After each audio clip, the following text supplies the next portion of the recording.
jawab apa enggak mungkin soal doktip yang dokter dibilang mungkin kasar gitu. Gimana?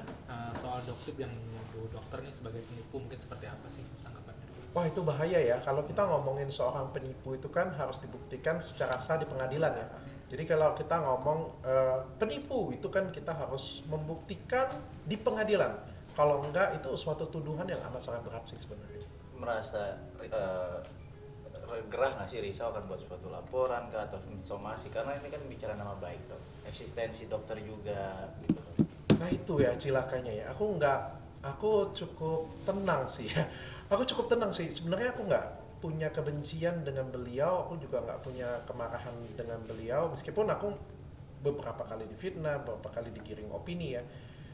Aku anggap ini adalah ujian untuk aku. Ini adalah pendewasaan diri aku. Ya, aku jawab sebisa yang aku bisa. Inilah jawaban yang terbaik versi aku.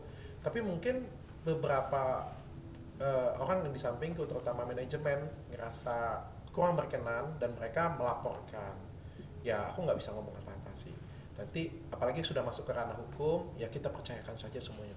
Ini kan seolah-olah fakta dibuat pasca dia jadi TSK dokter dan juga kerabat dokter, dokter Oki, seolah-olah diajak untuk ikut terlibat masuk jadi TSK juga. Gimana ini dok? Ya kita serahkan semuanya ke ranah hukum lah ya.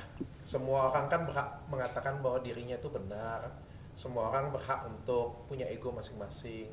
Siapa yang pengen salah di sini? Nggak ada yang pengen salah kan? Maka yang bisa menentukan siapa yang benar, siapa yang salah ya pihak yang berwajib saja. Makanya aku nggak mau banyak komentar. Ya pihak berwajib aja yang menentukan siapa yang salah, siapa yang benar. Oke. Besok ada Oke. pemeriksaan, infonya ada pemeriksaan di Polda, di Polres itu. Oh ya? Nggak ada ya? Dennis ya? Laporan Dennis ya? Mundur kan setahu aku. Dokter jadi saksi bukan? Enggak, aku enggak. Enggak ya? Dok, tapi Oke. ini sekali Aku lagi pengen hidup damai dan tenang. sekali lagi ini memang secara TSM atau gimana sih ini? Apa itu TSM? Terstruktur dan masif, sistematis dan masif. Perkara ini nih case dari perang skincare ini. Wah, sekali lagi tentang perang skincare ini, aku tahu banyak sih. Bahkan aku tahu Siapa dalangnya? bukan cuma dalangnya sih, aku juga tahu benangnya dari awal. Karena kan aku ngikutin benar-benar dari awal ya. Cuma ini bukan saatnya untuk aku berbicara.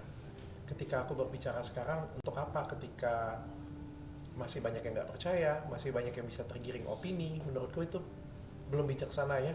Nanti ketika mungkin Pak Polisi sudah membukanya sedikit lebih terang, 75% sudah terang, atau 90% sudah terang, baru saya akan ceritakan dengan kalian nanti sebenarnya apa sih yang terjadi. Dan siapa dalangnya? Dan siapa dalangnya, daripada kalau kayak sekarang kan jadinya kan jadi spekulasi ya jadinya ya, dan akhirnya jadi tuduh-tuduhan. Nggak baik lah di bulan Ramadan kita saling menuduh satu sama lain. Biar nanti Pak Polisi dulu yang buka semuanya, baru aku akan coba menjelaskan. Kalau dikasih kesempatan oleh masyarakat, nanti aku akan jelaskan dengan masyarakat sebenarnya ini loh yang terjadi. Tapi karena terjadi penggiringan opini dan lain sebagainya, maka terjadi cekcok ya, netizen juga terpecah belah. Ada saatnya nanti aku akan berbicara. Tapi nggak sangat disayangkan tuh dok, memberikan ruang yang begitu sangat panjang hingga terjadi opini lagi lebih banyak gitu loh dok. Ya justru itu aku menghindarin opini dan debat juga. Makanya aku nggak pengen terlalu banyak memberikan statement. Oke. Dok, terakhir greeting lebaran dok.